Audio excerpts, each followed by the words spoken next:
Okay, we're taking the connector loose from the front panel off the motherboard, and you need two little screwdrivers and a sputter probe with a angled wire tip. We need to put the little screwdrivers into the tabs on that connector and pry them away, and then pull the connector loose with the 90-degree tip on the end of the sputter probe. And you got to get it underneath the connector, which is a challenge, carefully, and then work it loose.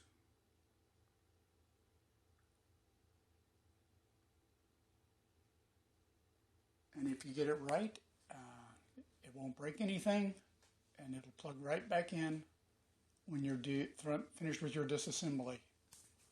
Good luck.